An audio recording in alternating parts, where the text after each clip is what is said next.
Hello everyone from Chongzhou. Today we're not going to be seeing any skyscrapers, we're not going to be seeing any construction or traffic. It is all about the beautiful rural scenery. We got traditional architecture, funky architecture, and rich people architecture, but most importantly of all, we have chickens running across the road. Yes, people, we are in the countryside.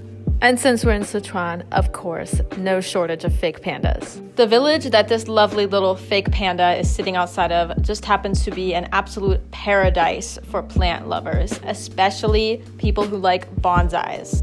I saw more bonsai trees in this one afternoon than I've seen probably in my entire life.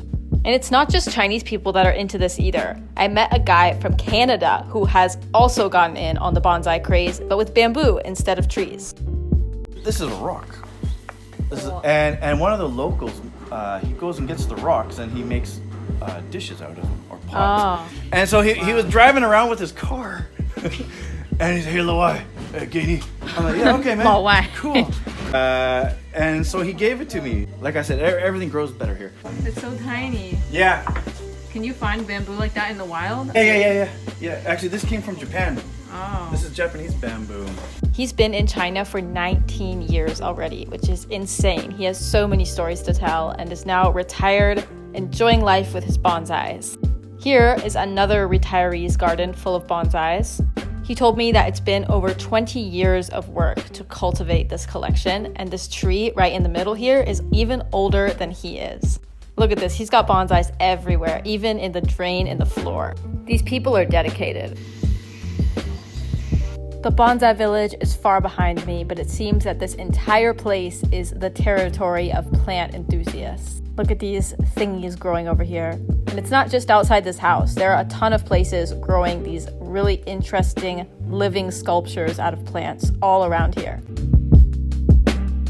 There must be some pretty lucrative business going with these plants because I'm seeing a lot of really fancy houses around here. The cicadas in these trees sound almost exactly like the electric motors of these little tiny carts that are often driving through these small country roads. And I keep hearing this noise and thinking a cart is coming up behind me. And I'm like, where's the cart? Where's the cart? And I realized just recently that it's actually a cicada. This place is so green. I'm actually obsessed. Now, if only the engine cicadas would be quiet for 5 minutes, that would be nice. I just love watching plants take over things that people made. Looks like whoever lived in this house forgot to take their car when they left, though. What a sick ride. Who would abandon that thing? You guys may remember in my Nanjing Untamed video how I showed you guys some videos of houses and cars that people burn for their ancestors or people who recently passed away. And Sichuan takes it to a whole nother level. Like, the amount of detail here is wild. They don't just burn houses here, they get down to the tiniest details of everyday life. 这个是什么？这是盐吗？盐，这是中华，这是茶，这是王老吉，这是酒。然后这个也是烧给祖先的吗？烧的祖先的。哇，这个也没见过呀，对不对？这个，这都是手表啊。哦，手表，还有碗。哇，这是麻将啊，下面。啊，麻将，那是麻将。四川这边太会玩了吧？哎，我以前就见过车，见过房子。啊，你们的祖先过得好开心啊！这是什么？这是个麻将桌呀。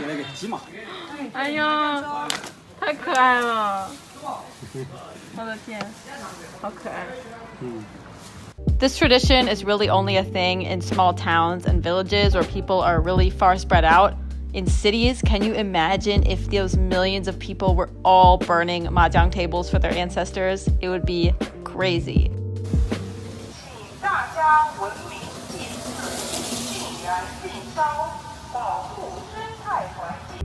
That's all for today's video, everyone. As you can probably tell, it started raining, which is unfortunate. But on the bright side, by the time the rain started, I was only 10 minutes away from my final destination. And as you guys can see from the background, we're staying in an ancient town tonight. It's called Yuantong. And in the next video, I'm going to show you guys all around this beautiful place. So Stay tuned. See you guys next time.